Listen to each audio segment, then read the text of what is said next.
네, 감사합니다. 우리가 예배할 수 있는 것은 주님의 은혜로 사실 이 자리에 와서 예배할 수 있습니다. 오늘 십자가 목걸이를 걸고 나왔는데요. 정말 주님의 은혜가 이 십자가에다 표시가 되지 않을까 싶습니다. 서 있지만 오늘도 말씀을 전하는 것이 제가 아니라 사실 주님의 공로로 주님께서 전하는 말씀의 통로로 쓰는 것이 저의 오늘 이 자리에 서 있는 저의 존재의 목적이기도 합니다.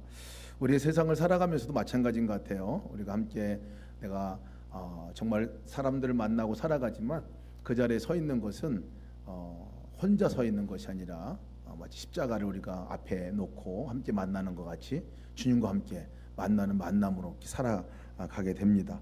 오늘 십자가를 집에 있는 십자가를 좀 다 가져오셔서 성찬에 함께 참여하자고 그렇게 말씀을 드렸는데요. 그 의미는 저희가 그 십자가가 정말 십자가가 되는 의미로 좀 되새겨보자 하는 의미입니다. 성찬은 사실 오늘 우리 함께 나눌 텐데 그 십자가의 의미가 정말 무엇인지를 또 우리가 누군지를 분명히 선포하고 또 함께 누리는 시간이 성찬의 날입니다.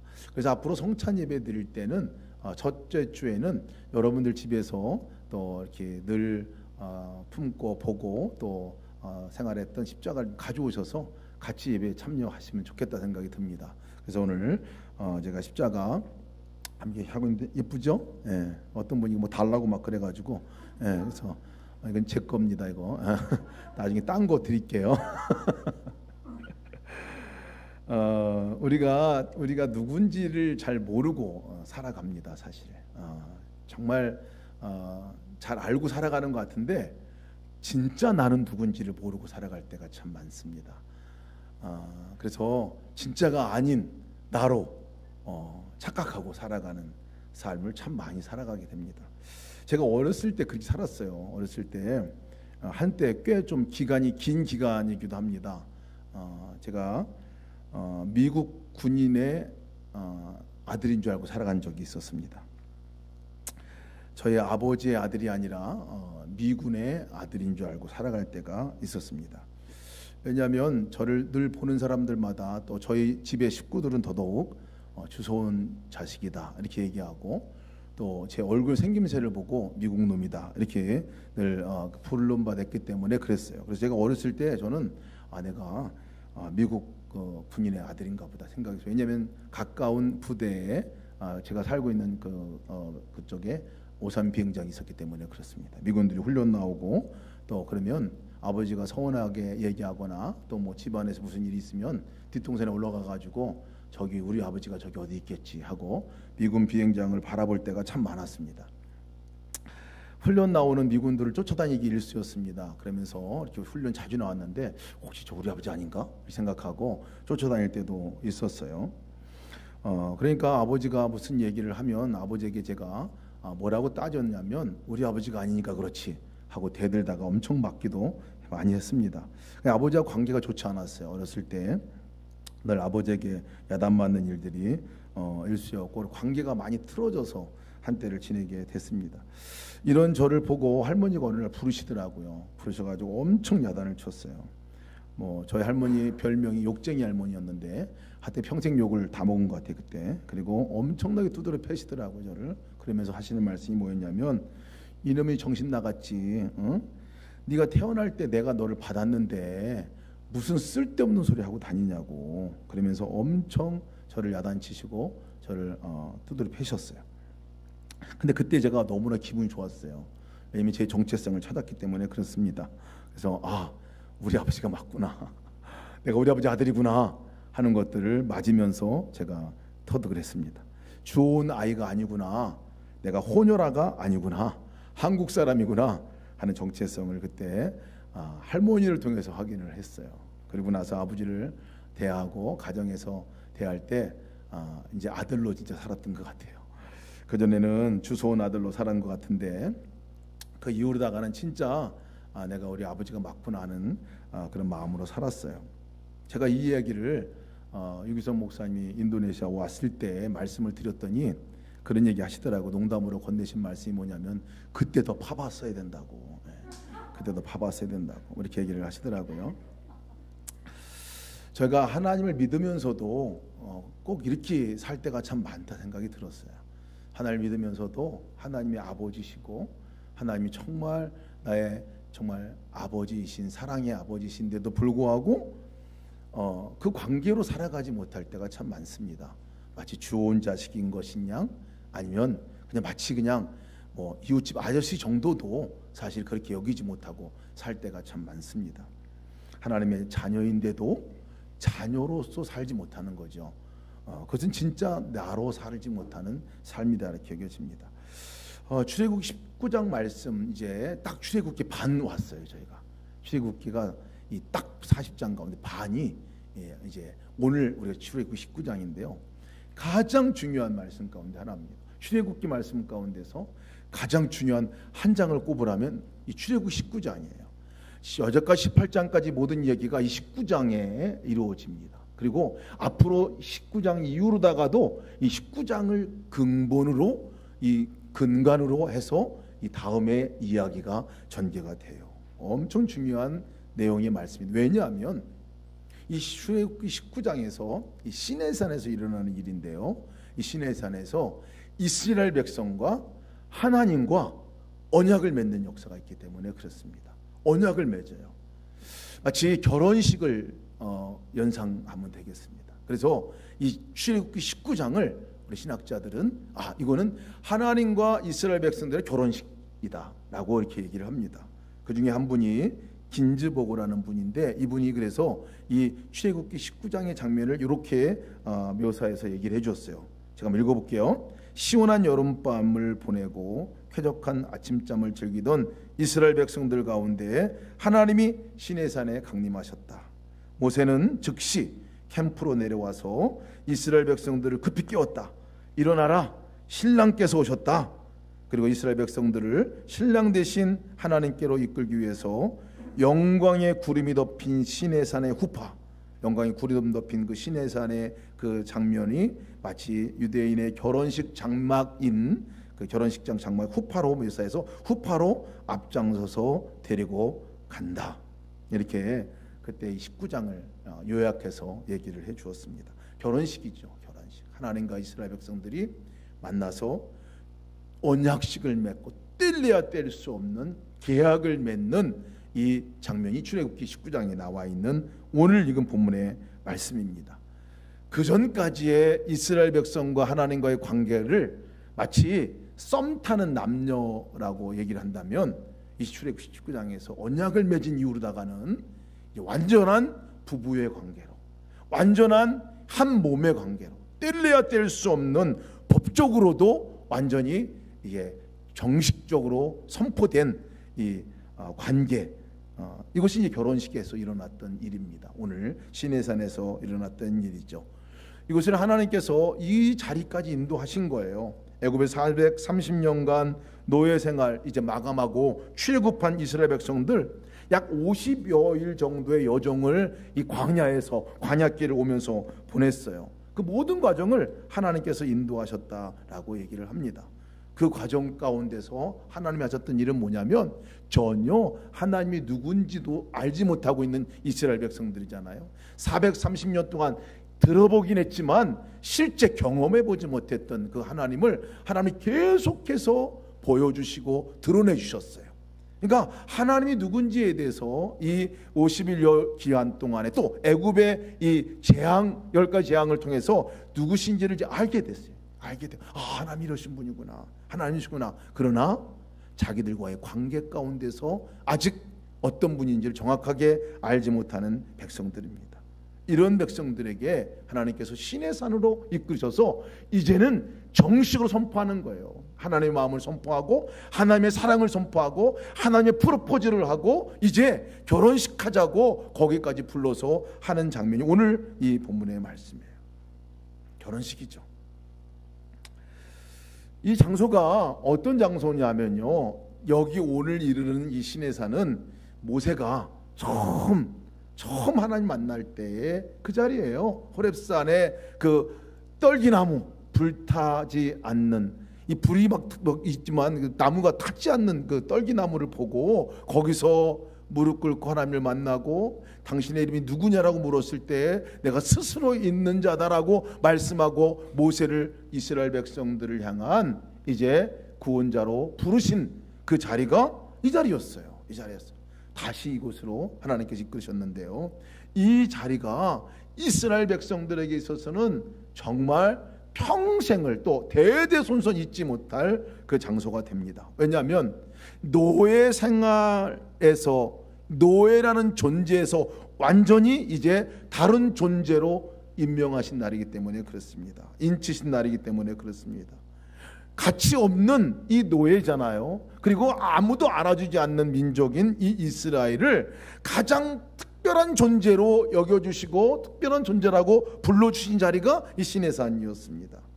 자격도 없고 아무것도 할 수 없는, 자기도 건사하기 어려운 사람인데, 그런 민족인데 모든 민족 가운데서 정말 내가 쓰시겠다 하시는 민족으로 임명한 날이 바로 이 장소인 시내산에서 일어났던 일입니다.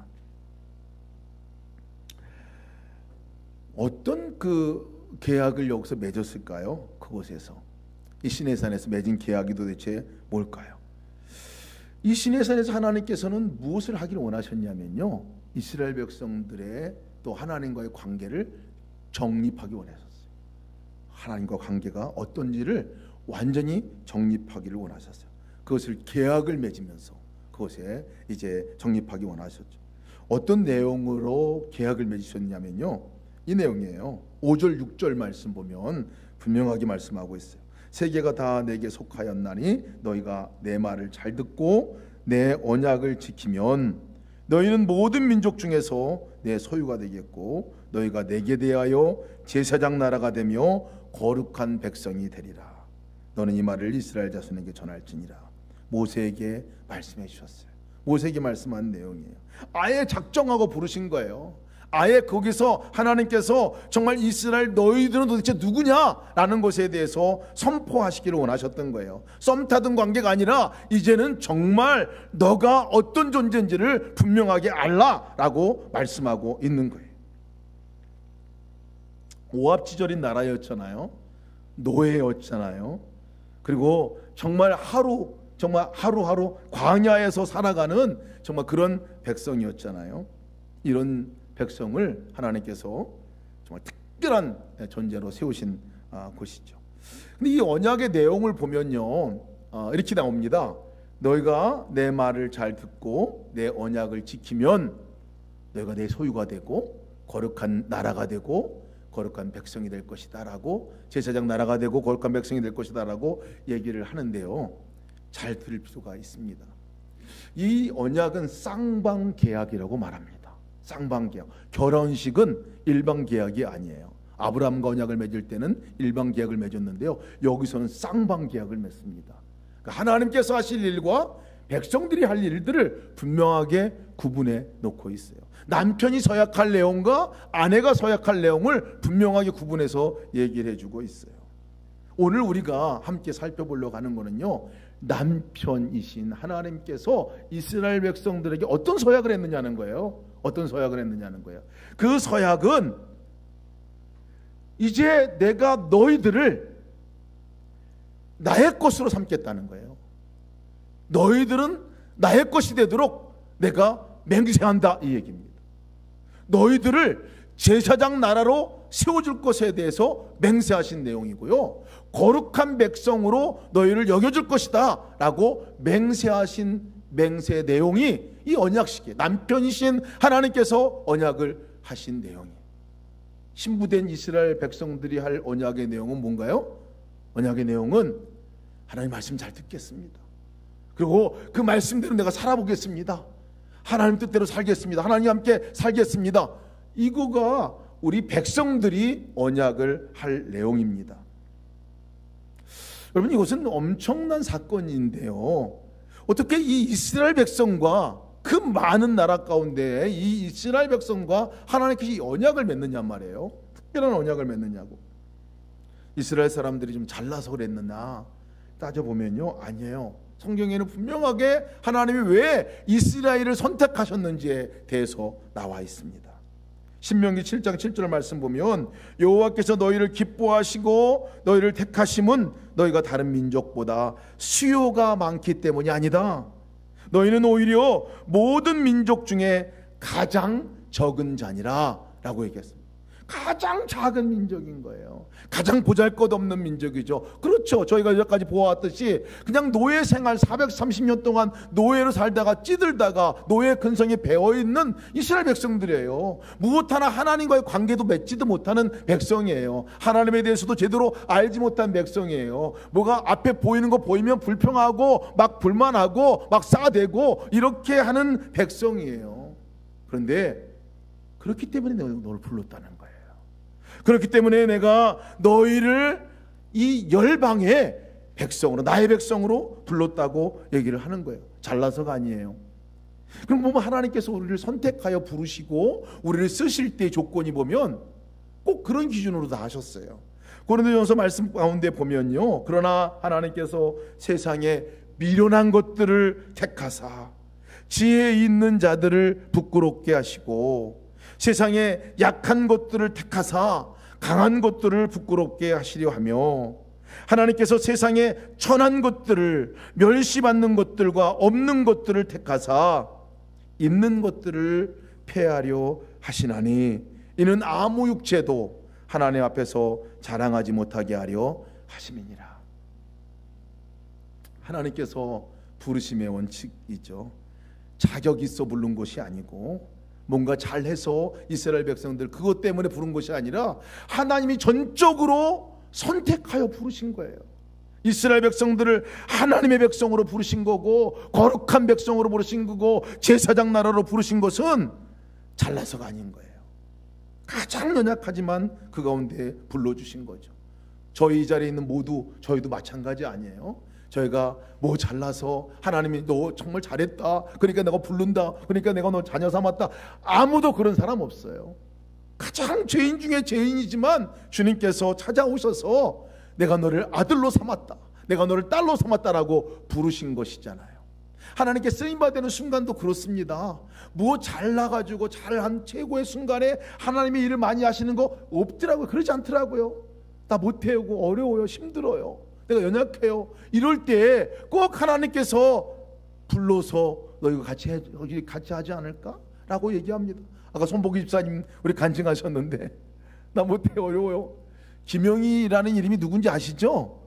김영희 전사님이에요. 전사님, 김영희 전사님 불러서 그 가운데서 써주시고 그 가운데 함께 하시는 일들을 하시는데 가장 연약하고 가장 힘들고 부족할 때 하나님의 놀라운 일 가운데 우리를 동참시키시는 역사를 보게 되잖아요. 이스라엘 민족 부르실 때 그렇게 했습니다. 자격이 있어서가 아니라 자격 없는 신부지만, 거룩하지 않은 신부지만, 부정한 신부지만 거룩한 신부로 여겨주셔서 불러주셨다는 거예요. 그래서 19장 이후의 말씀 보면요, 이 19장은 이 은혜 입은 사람으로 도대체 어떻게 살아가야 되는가에 대해서 나온 거예요. 십계명의 말씀도 어떻게 은혜 입은 사람으로, 그렇게 불름받은 사람으로 어떻게 살아야지, 거기에 대해서 분명한 지침을 주는 것이 십계명의 말씀이고 이후에 나오는 모든 말씀이에요. 그래서 이 앞으로 우리가 함께 배울 거예요. 근데 정말 기억해야 될 게 있습니다. 그것을 지키기 때문에 우리가 하나님 앞에 하나님의 사람이 된 게 아니라는 거예요. 하나님이 불러서 그렇게 되셨다. 전적으로 하나님이 선택하셔서 그렇게 하셨다는 거예요. 그러니까 이 자리에 우리가 앉아 있다는 것은 전적인 하나님의 은혜인 것을 기억하시기 바랍니다. 존재가 바뀐 거, 존재가 어떻게 바뀌었느냐, 이스라엘 백성들에게 어떤 존재로 바꿔주셨냐면요, 첫 번째 하나님께서 말씀하신 것이 뭐라 그랬냐면 너희들은 내 것이야 라고 말씀하셨어요. 하나님의 선언입니다. 너희는 내 거야, 모든 민족 중에 내 소유가 될 것이다 라고 했어요. 그 말은 넌 내 거야 라는 말이에요. 영어 성경으로 표현을 보면요, 특별한 보물이야 라고 이렇게 얘기합니다. 넌 특별한 나의 보화야, 그리고 넌 내 거야 라고 얘기합니다. 가장 존귀한 자야 라고 얘기를 합니다. 그 상태와 그 여건과 관계없이요, 하나님은 그렇게 여겨주시고 받아들여서 인정해 주신다는 거예요. 여러분, 결혼할 때 남자가 여자에게, 아니면 여자가 남자에게 얘기할 때 넌 내 거야 라고 얘기하는 그 표현은 여러분 어떤 표현이에요? 너 내 거니까 너 내 종 되는 거야? 이게 아니걸요. 넌 내 거야 라는 말은 너는 가장 나의 존귀한 존재야 라는 것을 말합니다. 넌 내 거야 라고 말하는 것은 내가 너와 함께 할 거야, 내가 너만을 사랑할 거야, 내가 너를 위해서 나의 목숨까지 내놓을 거야 라고 하는 이 표현인 거예요. 여러분, 우리가 하나님의 것이라고 말씀하시는 이유는요, 바로 그거죠. 하나님께서 정말 가장 사랑하는 존재로, 그리고 나의 삶 가운데 함께 하실 존재로, 그리고 모든 것을 다 내주어도 아깝지 않은 존재로 여겨주셨다는 거예요. 그러니 여러분, 아들까지도 내어주셔서 우리를 구원해 주신 역사가 바로 이 이유입니다. 이사야 43장 1절에도 너는 두려워하지 말라, 내가 너를 구속하였고 내가 너를 지명하여 불렀나니 너는 내 것이다 라고 말씀하고 있어요. 여러분들은 누구의 것입니까? 하나님의 것이에요. 여러분, 누구에게 가장 관심받고 가장 존귀한 존재로 여김받고 있습니까? 하나님께 그렇게 되고 있다는 거예요. 이 말에는 약속이 따릅니다. 그냥 내 것이라 말하지 않았어요. 이사야 43장 1절에서 보면 내 것이라 말씀하고 2절 3절에는 뭐라고 말씀하셔 뒤에서 말씀하시냐면, 내가 물 가운데로 지날 때에 내가 너와 함께 할 것이라, 강을 건널 때에 물이 너를 침몰하지 못할 것이다, 내가 불 가운데로 지날 때에 타지 아니할 것이다, 불꽃이 너를 사르지도 못하리니 대저 나는 여호와 하나님이요 이스라엘의 거룩한 이요 내 구원자임이니라 라고 말씀하고 있어요. 책임지겠다는 겁니다. 책임지겠다는 거예요. 여러분, 하나님이 우리를 너 거는 내 것이다 라고 말씀하고 있는 것은 하나님이 우리를 책임져 주신다는 사실을 믿으시기 바랍니다. 노예였는데, 가치 없는 존재였는데, 자격 없는데 그냥 불러주셔서 내 거라고 말씀해 주시고 여겨주신다는 거예요. 다른 표현으로 여러분, 아가서에서는 그것을 신부라고 말하는 거예요. 넌 나의 신부다 라고 해요. 이스라엘 백성들을 향해서 넌 나의 신부야 라고 얘기합니다. 우리를 향해서도 하나님께서 동일하게 말씀하시잖아요. 넌 나의 신부야 라는 것이죠. 제가 가장 좋아하는 말씀 가운데 나의 사랑, 나의 어여쁜 자야, 일어나 함께 가자. 믿어지지가 않더라고요. 사실은 여러분, 믿어지시나요? 하나님의 사랑인 게 믿어지시나요? 어여쁜 게 믿어지시나요? 하나님의 신부라는 게 믿어지시나요? 잘 안 믿어지는 이유가 있어요. 왜냐하면 내 모습을 보면, 내가 하는 행동을 보면 안 그런데 자꾸 저희는 저희가 자격이 있어야 뭔가 된다고 생각을 해요. 그런데 여러분, 그것이 우리 존재는 아니에요. 자격이 없는 존재가 우리 실제 모습인 것 같이 우리 느껴지지만 하나님 보실 때는 그게 실제가 아니라 하나님이 여겨주시는 게 실제라는 거예요. 가장 존귀한 내 거야, 넌 내 소유야 라고 말씀하시는 것이 진짜 우리라는 사실을 여러분 기억하시기 바랍니다. 너희는 그 은혜에 의하여 믿음으로 말미암아 구원을 얻었나니 이것은 너희에게서 난 것이 아니요 하나님의 선물이라. 그러니 우리가 은혜가 아니면 살아갈 수 없고요, 우리의 삶의 방식은 은혜로 살아가는 거예요. 은혜로 살아가는 거예요. 내가 잘나서 살아가는 것이 아니라 하나님의 것으로 하나님이 책임져주시고 인도하시는 자격 없는 사람이지만 그렇게 하시는 주님과 함께 살아가는 은혜를 입고 살아가는 삶이 그리스도인의 삶이라는 거예요. 두 번째 불러주신 호칭이 있습니다. 그 호칭은 뭐냐면 제사장 나라라는 거예요. 제사장 나라라는 거예요. 여러분, 이것을 좀 다른 표현으로 말하면 뭐라고 말할 수 있을까 생각해 보니까요, 너는 나의 분신이야 라는 이런 말과 동일한 것 같아요. 넌 나의 분신이야, 넌 나야 라는 말과 동일합니다. 제사장 나라가 뭡니까? 세상 가운데서 하나님을 대신하는 존재로 너를 세워주겠다는 거예요. 너의 가정 가운데 하나님의 역사를 너를 통해서 이루고 하나님의 역사에 대신하는 존재로 너를 세워주겠다는 그 말이걸요. 할 수 있는 게 전혀 없을 것 같은 나라잖아요. 자기도 건사하기 힘든 나라잖아요. 근데 이 나라를 하나님께서 제사장 나라로 부르셨다는 거예요. 열방을 구원하는 그 나라, 열방에 하나님을 드러내는 그 나라로 세우시겠다는 역할이걸요. 이 역할은 사실은 오늘 본문에 누가 하고 있느냐면요, 모세를 통해서 볼 수가 있어요. 모세가 그 일을 하고 있어요. 지금 결혼식이라고 얘기했잖아요. 그 가운데 모세의 역할이 뭔지 아세요? 하나님이 모세를 불렀어요. 그래서 모세에게 말씀하십니다. 너희가 백성들에게 가서 이렇게 얘기해라. 그 말씀을 들어요. 그럼 모세가 쭈르륵 위에서 내려옵니다. 어디 내려? 밑에 내려와요. 산 밑으로 내려와가지고 산 밑에 있는 백성들에게 하나님께서 이렇게 말씀하셨어요 라고 말합니다. 그러면 또 백성들의 상황을 하나님께 쭈르륵 또 올라가서 백성들이 지금 준비하고 있어요. 하나님께 말씀드립니다. 그리고 하나님께 다시 또 말씀해서 그 말씀을 가지고 또 내려와서 이렇게 왔다 갔다 하면서 지금 이 쌍방의 계약을 맺는 자리에 증인으로 중재자로 서 있는 사람이 모세예요. 이게 여러분 제사장이에요. 이게 중보자입니다. 이게 이스라엘 백성들이 할 일이라는 것을 얘기해 주고 있는 거예요. 우리가 할 일이라는 것을 얘기해 주고 있는 거예요. 우리 존재가 뭐냐? 하나님과 사람들 사이에서 중매 역할을 해주는 사람이라는 거예요. 중매 역할을, 하나님의 말씀을 얘기해주고 하나님의 마음을 얘기해주고 또 백성들의 어려움과 삶의 현장에 있는 것들을 하나님께 알려주고 하는 이 역할의 자리에 이스라엘을 세우셨다고 말씀하고 있는데요, 그것이 이스라엘만 그렇냐는 거예요. 바로 우리를 그렇게 여겨주셨어요. 베드로전서에서도 동일하게 말씀하고 있어요. 너희는 택하신 족속이요 왕같은 제사장들이요 거룩한 나라요 소유된 백성이다 라고 단정적으로 그리스도인의 정체성에 대해서 얘기해 주고 있는 거예요. 여러분 그럴 만한 자격이 있나요? 나 못해요. 대부분 이렇게 얘기할지 모르겠어요. 여러분 제사장이라는 표현을 요즘 다른 용어로 말하면 선교사라고 말하는 게 우리 낫지 않을까 싶어요. 선교사죠. 하나님 말씀을 대신해서 얘기해주고 또 백성들의 상황을 하나님께 아뢰고 중재 역할을 해주는 역할을 하는 이 역할이 선교사이죠. 여러분 가정의 제사장이라고 말하는 이유는요, 다른 표현으로 말하면 가정의 선교사다라는 얘기예요. 직장의 제사장이다라고 얘기하는 이유는 직장의 선교사다라고 말하는 것과 동일해요. 우리가 있는 모든 자리에 우리는 어떤 존재로 서 있느냐면요, 하나님의 대사예요. 하나님의 분신이에요. 그런 존재로 우리가 서 있다고 말씀하고 있는 거예요. 이게 우리의 존재입니다. 근데 대부분 이런 존재로 서 있기를, 또 이런 존재가 된 사실을 잘 믿기 힘들어합니다. 안 믿으려고 그래요.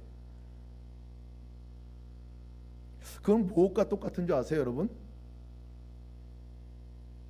아빠에게 저는 두 아들의 아빠거든요. 두 아들의 아빠예요. 아빠로서 자격 따지면은 사실은 뭐 별로 없는 것 같아요. 근데 제가 자격이 없다고 해서 난 자격이 없는 사람이야, 나 그거 잘 못해요. 그 집 나가면 그럼 이 아들은 어떻게 해요? 하나님께서 아들의 직분을 저한테 맡겨주신 거거든요. 자격 없다고 그냥 가버리면 어떻게 하냐고. 하나님께 임무를 수행하는 임무를 줬어요. 대통령의 직임을 줬잖아요. 우리 대통령의 직임 줬는데 나 자격 없어요 하고 그냥 가만히 있으면 어떻게 알아? 하나님께 우리에게 구조대원의 임무를 주셨다면 그 구조대원이 정말 죽어가고 있는 사람이 있으면 가서 인공호흡하고 살려야 하는 그 사람이 구조대원인데 난 자격이 없어요, 난 안 돼요 이러고 그냥 멍청하게 서 있다면 이게 도대체 무슨 일이냐. 가장 답답한 일이요, 어떤 일을 맡기고 어떤 임명을 하고 그 사람 여겨주셨는데 난 자격이 없어요. 임명을 해줬는데 그 일을 하라고. 여러분 오늘 이 이스라엘 백성들과 하나님께서 자기들이 그렇게 여기지 않으니까, 현실이 그렇지 않으니까 하나님께서 아니야, 너희들은 제사장 나라야. 제사장 나라로 이제 살게 될 거야. 그러니 내가 너를 임명하는 거야. 제사장 나라로 이제는 살아라 라고 얘기를 하는 겁니다. 거룩한 백성에 관한 임명도 마찬가지예요. 이스라엘 백성들이 거룩합니까? 아니에요. 거룩한 백성 자격이 없어요. 사실은 무엇 하나 거룩할 게 없어요. 따지고 물 없다고 따지고 밥 없다고 따지고 금방 돌아서 가지고 하나님이 어딨냐고 말하고 뭐 이런 백성이거든요. 그런데 하나님께서는요 그 백성들을 이 시내산까지 인도하셔서 완전한 계약을 맺어버리잖아요. 너의 존재는 거룩한 백성이 될 거야. 여러분, 거룩한 백성이라는 게 어떤 백성인 줄 아세요? 거룩이라는 것은 우리 스스로 할 수 없다 그랬잖아요. 거룩은 우리 스스로 이룰 수 있는 게 아니에요. 거룩은 하나님의 영역이에요. 그러니까 하나님만이 거룩한 존재인데, 거룩한 백성이 됐다는 말은 하나님이 아예 네 안에 사시겠다는 거예요. 아예 오셔서 살겠다는 거예요. 그냥 내가 사는 것으로 인해 가지고 너의 삶은 거룩해진다는 걸 말하고 있는. 그러니까 언제 우리는 거룩을 경험하며 살아요?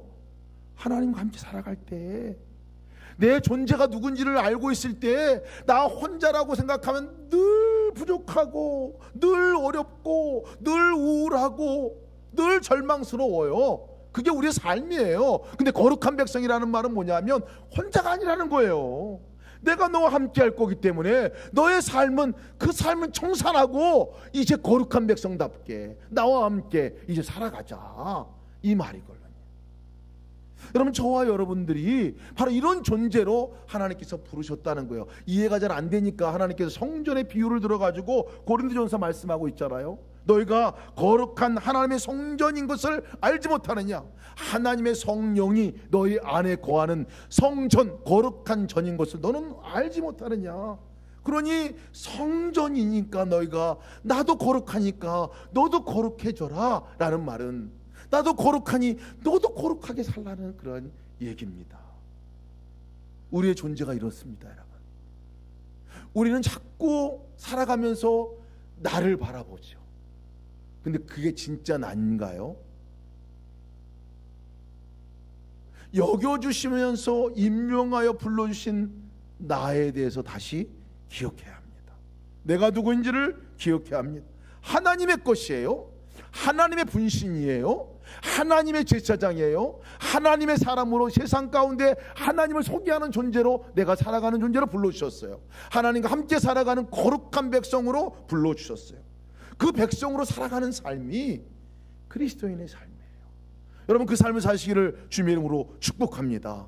쌍방계약이에요. 쌍방계약. 하나님께서는 이미 그거 선포하셨어요. 남은 것은 뭡니까? 내가 거기에 반응하는 거예요. 내가 거기에 반응하는 거예요. 내가 계약하는 그 자리에 나도 서약을 해야 됩니다. 나도 서약을 해야 돼요. 내가 그거 믿겠습니다, 주님. 내가 믿겠습니다. 여러분, 믿음은 선포로 이루어지는 거예요. 실제 상황은 서약하고 맹세할 때 실제는 이루어지지 않아요. 삶의 현실에 나타나지 않습니다. 그러나 서약과 맹세가 그 삶으로 우리를 이끌어 주잖아요. 부부간에 계약을 맺고 썸 탈 때 그것을 부부라고 말하지 않습니다. 그러나 계약을 맺는 순간에 두 사람은 떼려야 뗄 수 없는 한 몸된 공동체가 되어나가잖아요. 부부로서 언약 관계가 형성되잖아요. 마찬가지입니다. 그러나 여전히 삶은 하나된 삶이 되지 않아요. 우리가 분명하게 기억해야 합니다. 우리의 삶이 완벽하게 그 존재로 살아가지 못하고 있다 할지라도 우리는 그 존재라는 사실을 기억하시기 바랍니다. 제가 완벽한 아빠가 아니어도 저는 두 아이의 아빠입니다. 부족하지만 계속해서 아빠로서 그 임무를 해나가면서 살아가는 거죠. 그 존재로 살아가는 거죠. 우리가 기억합시다. 우리는 하나님의 것인 것을 기억하시기 바랍니다. 제사장 나라인 것을 기억하시기 바랍니다. 거룩한 백성인 것을 기억하시기 바랍니다. 오늘 성찬을 갖는 이유가 거기에 있어요. 성찬을 갖는 이유는 그거 기억하자는 거예요. 그거 기억하자는 거예요. 죄인인 나만 바라보고 거기에 앉아서 머물러 있지 말고, 이미 베풀었던 은혜, 이미 이루어졌던 은혜, 이미 내게 이미 성사되었고 언약으로 맺었던 내가 누구인지를 확인하고, 그렇군요, 주님의 십자가 이미 다 죽으셨잖아요. 근데 그 몸과 피를 내가 먹고 마시면서 지금 뭐 하는 거예요? 기억하자는 거예요. 기억하자는 거예요. 그걸 기억하자는 거예요. 확인하자는 거예요. 십자가를 왜 우리가 이것을 붙들고 있습니까, 여러분? 기억하자는 거예요. 기억하자는 거예요. 언약을 기억하자는 거예요. 이미 행하셨던 그 일을 기억하자는 거예요. 그리고 그 존재로 살자는 거예요. 여러분, 우리가 하나님 앞에 정말 특별한 존재로 부르신 사실을 기억하고, 정말 세상 가운데 우리를 통해서 하나님이 말씀하시기를 원하신다는 사실을 기억하고, 거룩한 백성으로 함께 살기 원하신다는 사실을 기억하고 나아가시는 저와 여러분 되시길 축복합니다.